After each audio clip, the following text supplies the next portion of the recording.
Next है हमारा failures of green revolution. Failure क्या है ग्रीन रेवोल्यूशन का? That it is limited to और रिस्ट्रिक्टेड टू लिमिटेड क्रॉप्स, सिर्फ लिमिटेड क्रॉप्स तक ही रेस्ट्रिक्टेड था। जैसे स्टार्टिंग में ट्रू क्रॉप्स थी, वीट और राइस बस, और कुछ ही एरियाज तक रेस्ट्रिक्टेड था, मतलब कुछ क्रॉप्स और कुछ एरियाज तक रेस्ट्रिक्टेड था, पूरी तरीके से फैलाव नहीं हुआ था। इकोलॉजिकल डिग्रेडेशन, हम इसमें केमिकल्स का इस्तेमाल कर रहे थे जिससे कि हमारी सॉइल की फर्टिलिटी ख़राब हो रही थी, ठीक है। तो एक तरीके से इकोलॉजिकल डिग्रेडेशन, पोल्यूशन हो रहा था, वाटर लेवल जो था वो बहुत ही कम होता जा रहा था, ग्राउंड वाटर लेवल। क्यों? क्योंकि केमिकल्स को ज़्यादा पानी चाहिए होता है सिंचाई में। जब हम इरिगेशन करते हैं तो केमिकल्स को ज़्यादा पानी चाहिए होता है, जिससे कि हमारा ग्राउंड वाटर लेवल कम हो रहा था, तो इकोलॉजिकल डिग्रेडेशन हो रहा था। Partial removal of poverty, poverty ख़त्म हो रही थी लेकिन हर जगह से बराबर ख़त्म नहीं हो रही थी, क्योंकि लैंड रिच के पास जो लैंड ओनर थे, जो रिच फार्मर्स थे, जो अच्छे बड़े लार्ज फार्मर्स थे, उनके पास लैंड ज़्यादा थी। पोर्स के बाद बहुत ही कम लैंड थी। नेगलेक्टेड लैंड रिफॉर्म्स, जो लैंड रिफॉर्म्स बनाए गए थे वो नेगलेक्ट हो रहे थे। इनकम इनइक्वालिटी, बिग और लार्ज फार्मर के बीच में जो इनकम था वो इनइक्वल डिस्ट्रीब्यूट हो रही थी, क्योंकि स्मॉल के पास कम लैंड थी, बिग फार्मर्स के पास ज़्यादा लैंड थी। नेक्स्ट टॉपिक है हमारा इंडस्ट्री। इंडस्ट्री की अगर हम बात करें, इंडिपेंडेंस के दौरान इंडस्ट्री में बहुत ही कम ग्रोथ हो रही थी, ब्लीक ग्रोथ हो रही थी। हैंडीक्राफ्ट जो था हमारा, जो वर्ल्ड फेमस हैंडीक्राफ्ट था, ब्रिटिशर्स के द्वारा डिस्ट्रॉयड किया जा रहा था।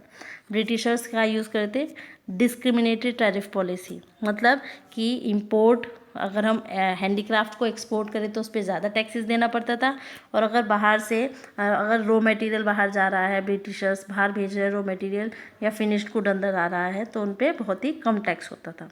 तो इस तरीके से हैंडीक्राफ्ट को डिस्ट्रॉय किया गया। अब इंडस्ट्रियल सेक्टर का बहुत इम्पोर्टेंट रोल है इंडियन इकोनॉमी में, बहुत ज़्यादा, क्योंकि इंडस्ट्रियल सेक्टर, अगर इंडस्ट्रियलाइजेशन होगा तो हमारे यहाँ पर इकोनॉमिक डेवलपमेंट होगा। अगर इंडस्ट्रियलाइजेशन होता है बेटा तो एम्प्लॉयमेंट अपॉर्चुनिटीज़ भी बढ़ती हैं। एम्प्लॉयमेंट अपॉर्चुनिटीज़ बढ़ेंगी, लोगों के पास इनकम जाएगी, इनकम जाएगी तो उनका स्टैंडर्ड ऑफ लिविंग इम्प्रूव होगा, स्टैंडर्ड ऑफ लिविंग इम्प्रूव होगा, पॉवर्टी कम होगी, तो हमारे यहाँ पर क्या होगा, इकोनॉमिक डेवलपमेंट होगा, ठीक है। तो इसके कुछ रोल है, जैसे प्रोवाइड एम्प्लॉयमेंट, एम्प्लॉयमेंट प्रोवाइड करता है, एम्प्लॉयमेंट अपॉर्चुनिटी, क्योंकि हमारे यहाँ पर जैसे जनसंख्या बढ़ती जा रही है, तो ऐसा ये तो नहीं कि एग्रीकल्चर में हर एक को एम्प्लॉयमेंट मिल जाए, तो इंडस्ट्रियलाइजेशन क्या करता है, एम्प्लॉयमेंट प्रोवाइड करता है। हमारी नेशनल इनकम को इंक्रीज़ करता है, क्योंकि हमारी नेशनल इनकम किस पर डिपेंड करती है, इंडस्ट्रियलाइजेशन पर डिपेंड करती है। क्योंकि मैंने बताया अगर इंडस्ट्रियलाइजेशन होगा इट मीन्स एम्प्लॉयमेंट अपॉर्चुनिटीज़ ज़्यादा होंगी, लोगों को ज़्यादा से ज़्यादा रोज़गार मिलेगा, ज़्यादा लोगों को रोज़गार मिलेगा तो क्या होगा, उनकी इनकम इंक्रीज़ होगी। ऐसी हमारी नेशनल इनकम भी इंक्रीज़ होगी। क्यों? क्योंकि production of goods and services तभी ज़्यादा होगा जब हमारे यहाँ पर इंडस्ट्रियलाइजेशन ज़्यादा होगा, और प्रोडक्शन ऑफ गुड्स और सर्विसेज अगर ज़्यादा हो रहा है इट मीन्स हमारे यहाँ पर नेशनल इनकम इंक्रीज़ हो रही है। प्रोमोट्स रीजनल बैलेंस, अगर इंडस्ट्रियलाइजेशन है, इक्वल हर एक एरिया का इंडस्ट्रियलाइजेशन है तो एक जैसा बैलेंस होगा, रीजनल बैलेंस होगा, ठीक है। जितने ज़्यादा वाइड एरियाज़ में वाइड इंडस्ट्रियलाइजेशन होगा उतना ही ज़्यादा बैलेंस होगा, हर एक रीजन को बराबर, हर एक का डेवलपमेंट, हर एक रीजन का डेवलपमेंट बराबर तरीके से होगा। लीड्स टू मॉडर्नाइजेशन, मॉडर्नाइजेशन होता है, हम नई नई टेक्नोलॉजी, नए नए आइडियाज़ इस्तेमाल कर रहे हैं, जिससे कि इंडस्ट्रियलाइजेशन के कारण ही आ रहे हैं, ठीक है। हम नई नई चीज़ें देखते हैं, मार्केट में नई नई चीज़ें आती हैं, नए नए तरीके की मशीन्स आ रही हैं, तो सिर्फ किस कारण आ रही है, इंडस्ट्रियलाइजेशन। तो क्या हो रहा है, मॉडर्नाइजेशन हो रहा है। Helps to modernise agriculture, agriculture को भी मॉडर्नाइज करने में मदद करता है। जैसे ये क्या प्रोवाइड करता है, मशीन्स प्रोवाइड करता है, जैसे tractors, threshers, harvesters, spray machine, नई नई मशीन्स ये इन्वेंट कर रहा है एग्रीकल्चर सेक्टर के लिए भी।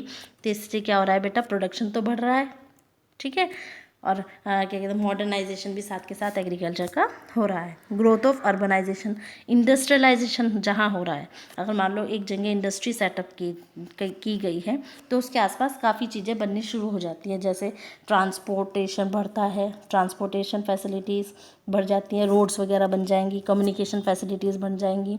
जब ये सब होगा, रोड्स वगैरह बनेंगे तो स्कूल्स, कॉलेजेस, उनको क्योंकि इंडस्ट्रीज़ को बैंकिंग फैसिलिटीज़ भी चाहिए, तो बैंकिंग और हेल्थ केयर फैसिलिटीज़ ये सब बनने स्टार्ट हो जाते हैं, और जिसका मतलब है अर्बनाइजेशन होगा, क्योंकि ये जब ये सब चीज़ें बनेंगी तो वहाँ पर लोगों का रहना सहना भी स्टार्ट हो जाएगा। जब लोग वहाँ पर रहने लगेंगे तो और सब उनको फैसिलिटीज़ मिलेगी, तो वो क्या है आपका अर्बनाइजेशन।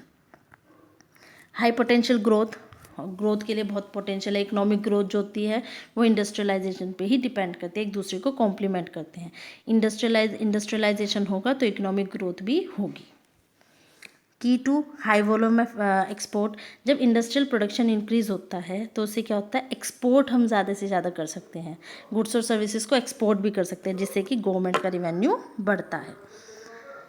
अब और भी हैं इनका इंडस्ट्रियलाइजेशन, हम देख रहे हैं कि स्टैंडर्ड ऑफ लिविंग भी इंक्रीज़ हो रहा है, और भी काफ़ी फैक्टर्स हैं जो आपके इंडस्ट्रियलाइजेशन से होता है। नेक्स्ट है industrial development since independence. Industrial development कैसा रहा है? शेयर जो था 2013-14 की अगर हम बात करें, इंडस्ट्रियल सेक्टर का जो शेयर था जीडीपी में वो था 20%। अब अगर हम बात करें करंट कंडीशन 2018, 19, 19, 20, ये जो शेयर है इंक्रीज़ होकर के कितना हो गया 29.02%। और इसमें जो चेंजेस आए हैं वो ये हैं, जैसे इंडस्ट्रियलाइजेशन हमारे यहाँ पर हुआ है तो कई सारा इंफ्रास्ट्रक्चर डेवलपमेंट भी हुआ है, जैसे power, transport, communication, banking and finance, और qualified and skilled human resource, इन सब का डेवलपमेंट भी हुआ है। रिसर्च और डेवलपमेंट के फील्ड में बहुत प्रोग्रेस हुई है। पब्लिक सेक्टर, जो गवर्नमेंट का सेक्टर, बहुत एक्सपैंड हुआ है। ठीक है, कैपिटल गुड इंडस्ट्री बनने शुरू हो गई है। जिस गुड्स के लिए पहले हम दूसरी कंट्रीज़ पर डिपेंडेंट थे, वो कैपिटल गुड्स अब हमारे देश में ही वो इंडस्ट्रीज़ बनने स्टार्ट हो गई हैं। ठीक है, और कंज्यूमर गुड्स की इंडस्ट्रीज़ का भी काफ़ी ग्रोथ हुआ है। This is all for today's. Next topic will discuss in next chapter, next lecture.